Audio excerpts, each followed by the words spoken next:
Good morning student, मैं पंकज कुमार करम विद्या मंदिर शिक्षण संस्थान की ओर से ऑनलाइन क्लास में फिर से आपका स्वागत करता हूं। आज हम अपनी इस वीडियो में क्लास 12 बायोलॉजी चैप्टर नंबर 6 पादपों में जल अवशोषण एवं रसारोहण की क्रिया का अध्ययन करेंगे। आज का टॉपिक होगा पादपों में जल अवशोषण की क्रियाविधि। पादप किस प्रकार से मृदा कणों से जल अणुओं को अवशोषित कर पाते हैं, आज हम अपनी इस वीडियो के माध्यम से अच्छे से जानने का प्रयास करेंगे। इससे पहले यह भी जानने का प्रयास करेंगे कि किस वैज्ञानिक द्वारा इस क्रिया के बारे में बताया गया तथा इस क्रिया का वर्णन विस्तार पूर्वक किस वैज्ञानिक द्वारा किया गया। चलो तो सबसे पहले यह जानकारी प्राप्त करते हैं। जल अवशोषण की क्रियाविधि। सर्वप्रथम रेनर वैज्ञानिक का नाम है, आप भी याद रखिएगा। सर्वप्रथम रेनर नामक वैज्ञानिक द्वारा जल अवशोषण की क्रिया के बारे में बताया गया। उन्होंने ही पादपों में होने वाली सक्रिय एवं निष्क्रिय जल अवशोषण के बारे में बताया तथा सक्रिय एवं निष्क्रिय अवशोषण शब्द भी उन्हीं के द्वारा दिया गया। उसके पश्चात क्रेमर दूसरा वैज्ञानिक है, वो भी याद रखिए आप। तथा इसके पश्चात क्रेमर नामक वैज्ञानिक द्वारा इस विधि का विस्तार पूर्वक अध्ययन किया गया। अर्थात रेनर नामक वैज्ञानिक द्वारा पादपों में होने वाली जल अवशोषण की क्रिया के बारे में बताया गया तथा उसके पश्चात क्रेमर नामक वैज्ञानिक द्वारा इस क्रिया का विस्तार पूर्वक से अध्ययन किया गया। अब क्या किया गया, उन्होंने किस प्रकार से इस क्रिया का अध्ययन किया। पादपों में जल अवशोषण की क्रिया दो रूपों में होती है। नंबर 1 निष्क्रिय जल अवशोषण और नंबर 2 सक्रिय जल अवशोषण। अब हम दोनों क्रिया विधियों का अध्ययन अच्छे से करते हैं। चलो तो आप इसे जल्दी से नोट कर लीजिए। चलो तब पढ़ते हैं। नंबर 1 निष्क्रिय जल अवशोषण। निष्क्रिय जल अवशोषण क्या होता है, चलो इसे समझने का प्रयास करते हैं। हमें मालूम है जल अवशोषण की क्रिया मुख्यतः जड़ों द्वारा की जाती है। यदि जड़ अपना कार्य करना बंद कर दे तो पादप के वायवीय भागों तक जल अणुओं को पहुंचाने का कार्य कौन करेगा। किस प्रकार से पादप के द्वारा जल अणुओं को अवशोषित किया जाएगा, तो इसके लिए पादपों द्वारा निष्क्रिय जल अवशोषण किया जाता है। वो किस प्रकार होता है, जब वाष्पोत्सर्जन की क्रिया तीव्र गति से होती है और मृदा के अंदर जल अणुओं की कमी होती है तो पादपों के वायवीय भागों द्वारा एक बल उत्पन्न किया जाता है।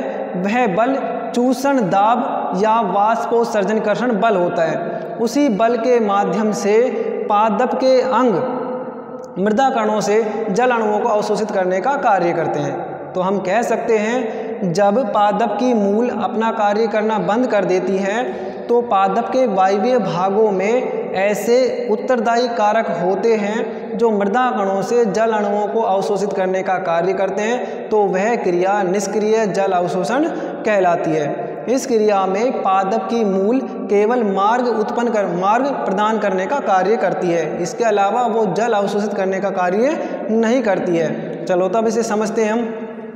निष्क्रिय जल अवशोषण।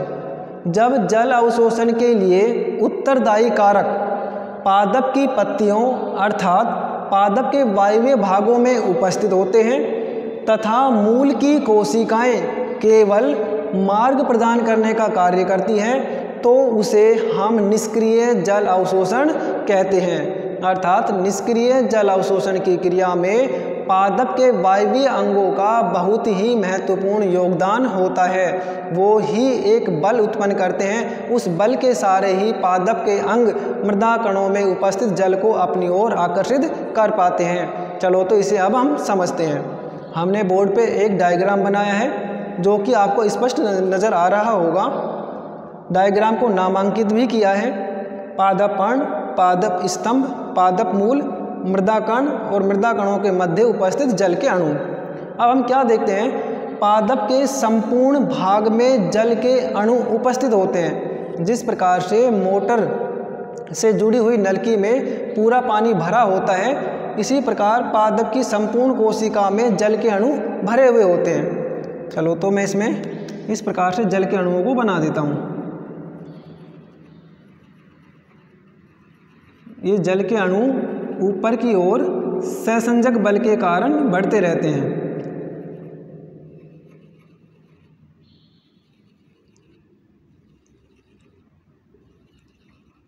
पादप की पर्ण कोशिकाओं में भी जल भरें।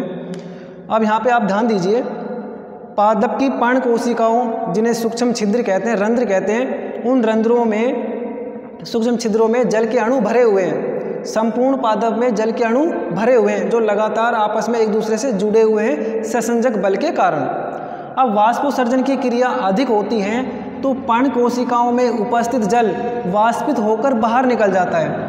पर्ण कोशिकाओं में जो जल होता है वो वाष्पित होकर बाहर निकल जाता है। इस प्रकार से बाहर निकल गया। अब ये कॉलम खाली हो गए। अब ये कॉलम भरेंगे कैसे? ये कॉलम भरेंगे इससे पिछली वाली कोशिकाओं से, जिन कोशिकाओं में जल है उन कोशिकाओं से ये कॉलम भरेंगे। पर्ण की कोशिकाओं सिराओं में उपस्थित जल है तो सिराओं से जल किस में आ जाएगा? पुनः वापस इन कोष्ठकों में आ जाएगा। लेकिन वाष्पोत्सर्जन की क्रिया तो लगातार हो रही है, आया हुआ जल भी वाष्पित हो जाएगा। वाष्पित हो गया, पुनः ये कॉलम खाली हो गए।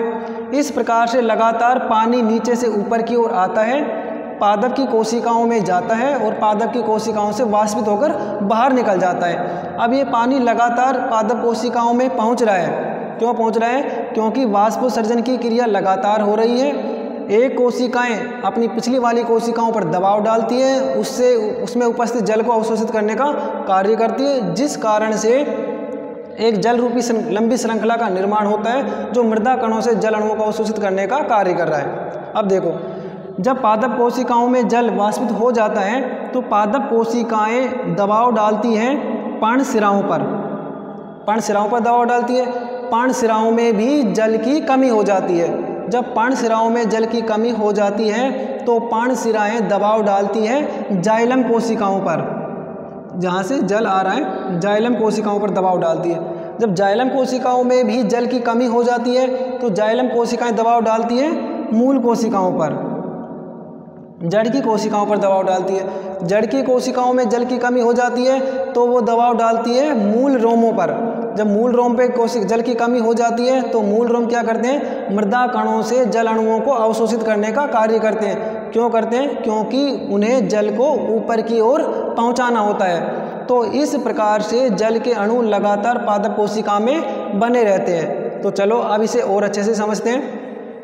निष्क्रिय जल अवशोषण की क्रियाविधि। अधिकांश पादपों में जल अवशोषण की यह प्रमुख विधि होती है, अर्थात पादपों में जल अवशोषण इसी विधि के द्वारा होता है। पादपों में 96 से लेकर 98% तक जल अणुओं का अवशोषण इसी विधि द्वारा किया जाता है। जल पादप के वायव्य भागों पादप के वायव्य भागों से वाष्पित हो जाता है। मुख्यतः पादप की पत्तियों से वाष्पित हो जाता है, जिसके कारण पादप कोशिकाओं में जल की कमी हो जाती है तथा डीपीडी में वृद्धि होती है। जल की कोशिकाओं, पादप कोशिकाओं में जल की कमी हो गई। अब ये जल की पूर्ति करेगा कैसे? अपनी निचली वाली कोशिकाओं से जल को प्राप्त करेगा। पर्ण सिराओं में भी जल की कमी होने से, पर्ण सिराओं में जल की कमी होने से एक ऋणात्मक दाब उत्पन्न होता है। जब पर्ण सिराओं में भी जल की कमी हो जाती है तो एक ऋणात्मक दबाव उत्पन्न होता है। तो यह ऋणात्मक दबाव चूषण दाब या वाष्पोत्सर्जन कर्षण दाब कहलाता है। आप समझ गए? पादपों में जल अवशोषण की यह प्रमुख विधि होती है। 96 से 98% जल अवशोषण इस विधि द्वारा किया जाता है। जल पादप के वायव्य भागों, मुख्यतः पत्तियों से वाष्पित होकर उड़ जाता है। पादप कोशिकाओं में जल की कमी हो जाती है तथा डीपीडी में वृद्धि होती है। इसी दौरान पर्ण सिराओं में भी जल की कमी होने से एक ऋणात्मक दाब उत्पन्न होता है। यह ऋणात्मक दाब चूषण दाब या वाष्पोत्सर्जन कर्षण दाब कहलाता है। अभी क्या होता है? यह चूषण दाब या वाष्पोत्सर्जन कर्षण दाब पर्ण के जाइलम से मूल के जाइलम तक एक सतत स्तंभ को बना देता है, अर्थात लगातार आकर्षण बल को बना देता है। चूषण दाब में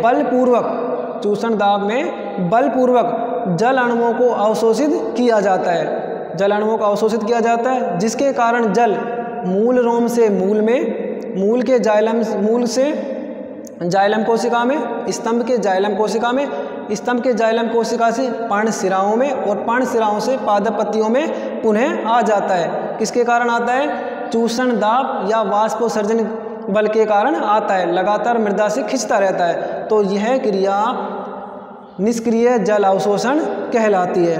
क्लियर है? चूषण दाब के कारण पाण के जाइलम से मूल के जाइलम तक एक सतत स्तंभ बन जाता है। इस सतत स्तंभ के कारण जल मूल से जाइलम, जाइलम से पर्णशिराओं तथा पर्णशिराओं से पर्ण कोशिकाओं में आता रहता है, जो लगातार वाष्पित होता रहता है। लगातार वाष्पोत्सर्जन क्रिया के कारण जल पूर्ण रूप से पादप कोशिका में बना रहता है। तो यह क्रिया निष्क्रिय जल अवशोषण कहलाती है। अच्छे से आपको समझ में आ गया। अब चलते हैं नंबर 2, सक्रिय जल अवशोषण। आप इसे नोट कर लीजिए। अब पढ़ते हैं नंबर 2, सक्रिय जल अवशोषण। सक्रिय जल अवशोषण क्या होता है? चलो इसे भी हम अच्छे से समझ लेते हैं। जब जल अवशोषण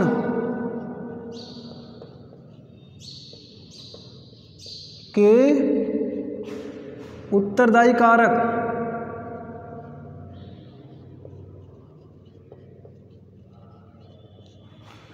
पादप मूल में उपस्थित होते हैं, पादप मूल में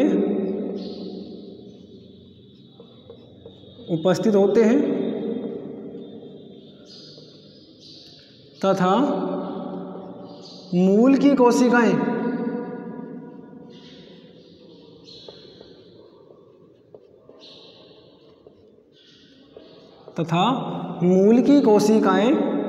सक्रिय रूप से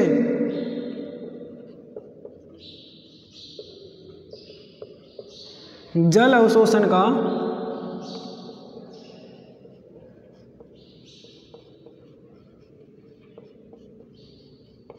कार्य करती हैं।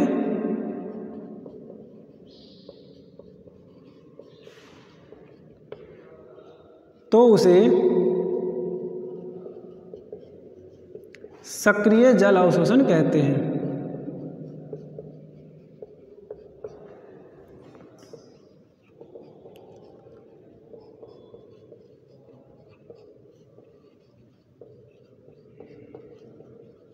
हमने किस प्रकार से सक्रिय जल अवशोषण की परिभाषा लिखी?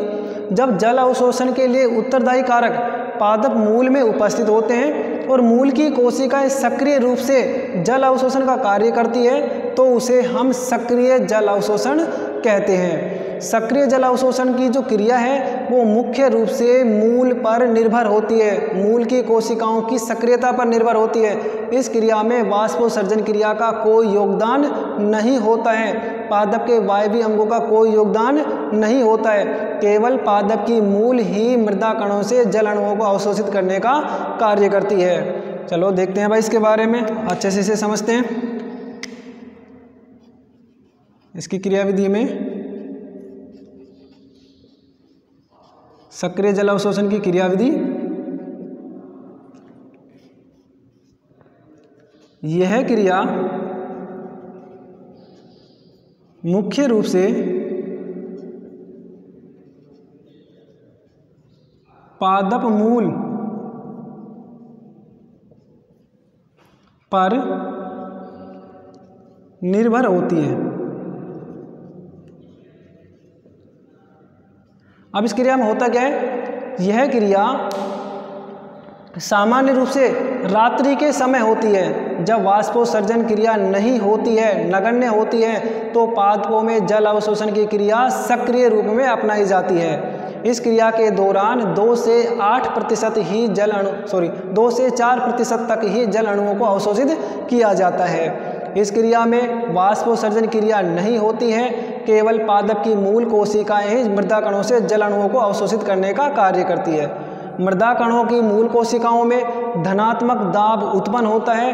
उस धनात्मक दाब के कारण, उस धनात्मक बल के कारण ही मृदा कणों से जल अणुओं को अवशोषित करने का कार्य किया जाता है। तो इस क्रिया को हम सक्रिय जल अवशोषण कहते हैं। चलो तो इसकी क्रियाविधि में कौन कौन से पॉइंट आते हैं वो हम नोट कर लेते हैं। इस क्रिया के मुख्य पॉइंट, नंबर 1, यह क्रिया मुख्य रूप से पादप मूल की कोशिकाओं की सक्रियता पर निर्भर करती है। इस क्रिया द्वारा 2 से 4% तक ही जल अणुओं को अवशोषित किया जाता है। यह क्रिया रात्रि के समय संपन्न होती है। इस क्रिया में मूल में धनात्मक बल उत्पन्न होता है, जिस बल को मूल दाब कहते हैं। मूल दाब के कारण ही मृदा कणों से जल अणुओं को अवशोषित किया जाता है। इस क्रिया के दौरान एटीपी की आवश्यकता होती है, जो कि पादप में श्वसन क्रिया के दौरान पाई जाती है। तो इस प्रकार की क्रिया सक्रिय जल अवशोषण कहलाती है। मुख्य बात है, इस क्रिया में एटीपी ऊर्जा की आवश्यकता होती है। इस क्रिया के दौरान मूल दाब के कारण ही पादपों में परासरणीय एवं अपरासरणीय रूप में जल अणुओं को अवशोषित किया जाता है। आपको दोनों सक्रिय एवं निष्क्रिय जल अवशोषण की क्रिया अच्छे से समझ में आ गई होगी। अब दोनों में कुछ अंतर के बारे में अध्ययन करते हैं, आप इसे नोट कर लीजिए। चलो तो अब दोनों में कुछ अंतर के बारे में जानकारी प्राप्त करते हैं। नंबर 1, सक्रिय जल अवशोषण, निष्क्रिय जल अवशोषण। सक्रिय जल अवशोषण में क्या होता है? यह क्रिया रात्रि के समय संपन्न होती है, जब वाष्पोत्सर्जन की क्रिया नहीं होती है। निष्क्रिय जल अवशोषण में यह क्रिया दिन के समय संपन्न होती है, अधिकांश दोपहर के समय। नंबर 2, पादप। इस क्रिया में पादप की मूल कोशिकाएं सक्रिय रूप से भूमिका निभाती है। इस क्रिया में पादप के वायु विभाग, मुख्यतः पत्तियां भूमिका निभाती है। नंबर 3, यह क्रिया वाष्पोत्सर्जन पर निर्भर होती है। निष्क्रिय में क्या होता है? यह क्रिया वाष्पोत्सर्जन क्रिया पर निर्भर होती है। नंबर 3, इसे सक्रिय जल अवशोषण में यह क्रिया वाष्पोत्सर्जन पर निर्भर नहीं होती है, क्योंकि रात्रि के समय होती है। निष्क्रिय जल अवशोषण, यह क्रिया वाष्पोत्सर्जन क्रिया पर निर्भर होती है। नंबर 4, इस क्रिया में एटीपी ऊर्जा की आवश्यकता होती है। इस क्रिया में ऊर्जा की आवश्यकता नहीं होती है। और नंबर 5, इस क्रिया के दौरान एक ऋणात्मक दाब, नंबर 5 लिखते हैं। इस क्रिया में सक्रिय जल अवशोषण, इस क्रिया में एक धनात्मक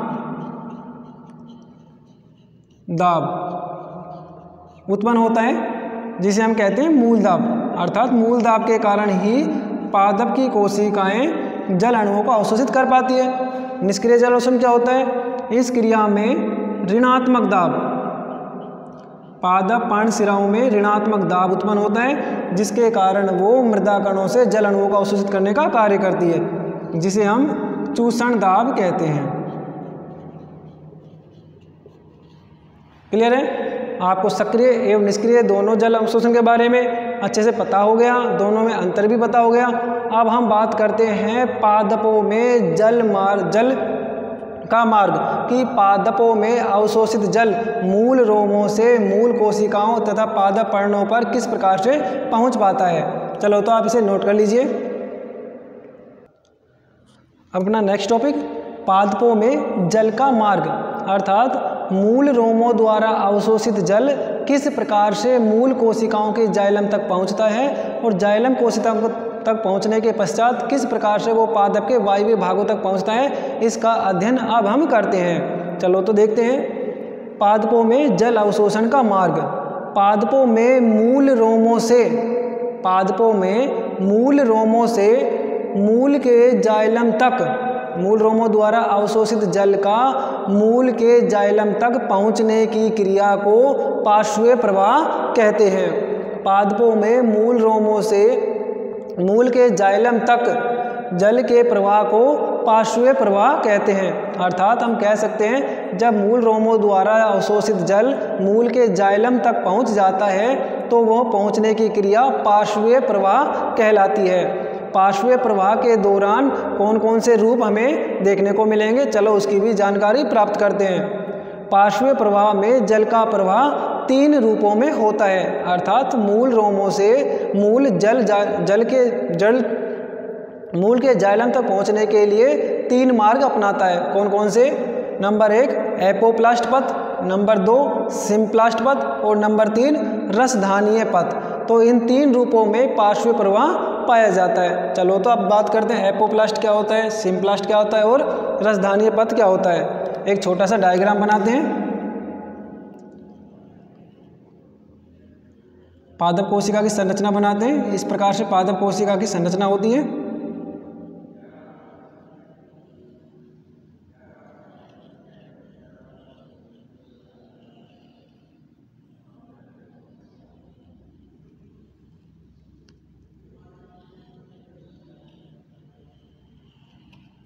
हमने इस प्रकार से पादप कोशिका की संरचना बनाई।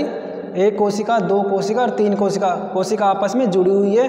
अब इन तीनों कोशिकाओं में जल के प्रवाह को हम अच्छे से समझते हैं। सबसे पहले समझते हैं एपोप्लास्ट पथ या अपलवक पथ क्या होता है, या जल का एपोप्लास्ट मार्ग क्या होता है, इसे समझते हैं। जब मूल रोमों की कोशिका भित्ति से जल मूल के कोशिका भित्ति में प्रवेश करता है, तो अर्थात जब जल का प्रवाह कोशिका भित्ति, निर्जीव कोशिका भित्ति के माध्यम से होता है, तो उस प्रवाह को हम एपोप्लास्ट पथ कहते हैं। अर्थात एक कोशिका से दूसरी कोशिका में जब जल का प्रवाह कोशिका भित्ति इस मार्ग से होता है, निर्जीव कोशिका भित्ति या अंतराकोशिकीय अवकाश, कोशिका भित्ति के मध्य जो अंतराकोशिकीय अवकाश पाए जाते हैं, तो इस रूप में जल का प्रवाह होता है, तो वो प्रवाह कहलाता है एपोप्लास्ट पथ। आप समझ गए होंगे, जब एक कोशिका से दूसरी कोशिका में जल का प्रवाह कोशिकीय भित्ति एवं अंतराकोशिकीय स्थलों से होता है, तो यह पथ एपोप्लास्ट पथ कहलाता है, या यह प्रवाह एपोप्लास्ट प्रवाह कहलाता है। हम यहाँ पे नाम लिख देते हैं एपोप्लास्ट।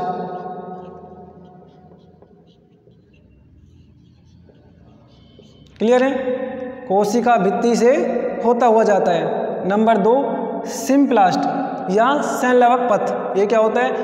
जब जल का प्रवाह जीव द्रव्य के द्वारा होता है, कोशिका के अंदर उपस्थित ये सारा जीव द्रव्य भरा हुआ है, जब जल का प्रवाह जीव द्रव्य के माध्यम से होता है, कोशिका द्रव्य के माध्यम से होता है, तो वह प्रवाह कहलाता है सिम्प्लास्ट। क्लियर है? जब जल का प्रवाह कोशिका द्रव्य के माध्यम से या जीव द्रव्य के माध्यम से होता है, तो वह प्रवाह सिम्प्लास्ट प्रवाह कहलाता है। इसे लिख देते हैं सिम्प्लास्ट।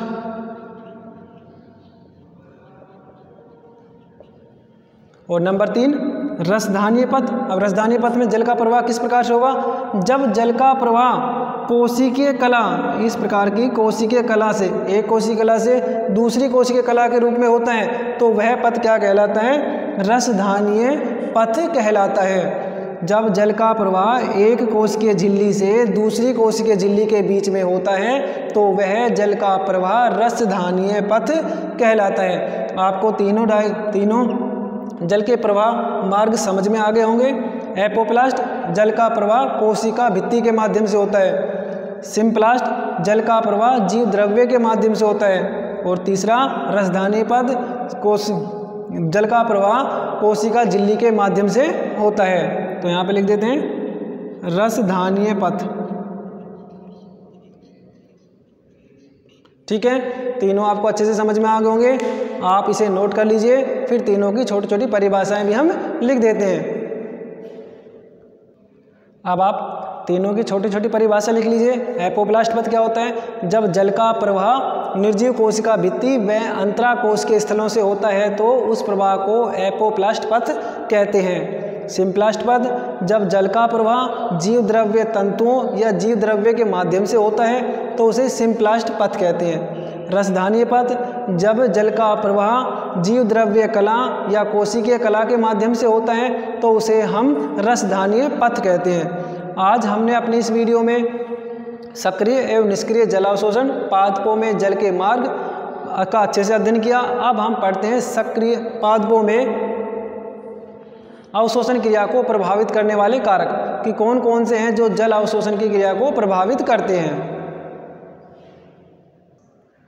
अब बात करते हैं जल अवशोषण की क्रिया को प्रभावित करने वाले कारक। जल अवशोषण की क्रिया को निम्न कारक प्रभावित कर सकते हैं। कौन कौन से? नंबर 1 प्राप्य मृदा जल, नंबर 2 मृदा वायु, नंबर 3 मृदा तापमान, और मृदा 4 मृदा विलयन की सांद्रता। हमें मालूम है पादप को मृदा कणों से अवशोषित होने वाले जल केशिकीय जल है। यदि पादपों को केशिकीय जल अच्छे से उपलब्ध हो पाता है तो पादप सामान्य रूप से अच्छे से अवशोषण की क्रिया को प्रदर्शित करते हैं। नंबर 2, मृदा वायु। मृदा के मध्य कुछ सूक्ष्म छिद्र पाए जाते हैं जिन्हें मृदा रंध्रावकाश कहते हैं। मृदा रंध्रावकाश सही होने पर मृदा कणों के मध्य जल अणुओं की मात्रा भी सही रूप में उपस्थित होती है। जैसे कि दोमट मृदा में पादप अच्छे वृद्धि करते हैं, अच्छे जल अवशोषण क्रिया को प्रदर्शित करते हैं। मृदा तापमान। पादपों की वृद्धि और जल अवशोषण के लिए 20 से 30 डिग्री सेल्सियस तापमान अनुकूल माना जाता है। और नंबर 4, मृदा विलयन की सांद्रता। मृदा में बहुत सारे पदार्थ आपस में मिले हुए रूप में रहते हैं। यदि उन विलयनों की सांद्रता कम होगी तो पादपों में जल अवशोषण की क्रिया अधिक होगी। तो इस प्रकार आज हमने अपने इस वीडियो में पादपों में सक्रिय एवं निष्क्रिय जल अवशोषण क्रिया को अच्छे से समझा, पादपों में जल के मार्ग को समझा, जल अवशोषण क्रिया को प्रभावित करने वाले कारकों का अध्ययन किया। आपको वीडियो बहुत अच्छे से समझ में आया होगा। आप वीडियो को लाइक करें, सब्सक्राइब करें और कमेंट भी जरूर करें। धन्यवाद।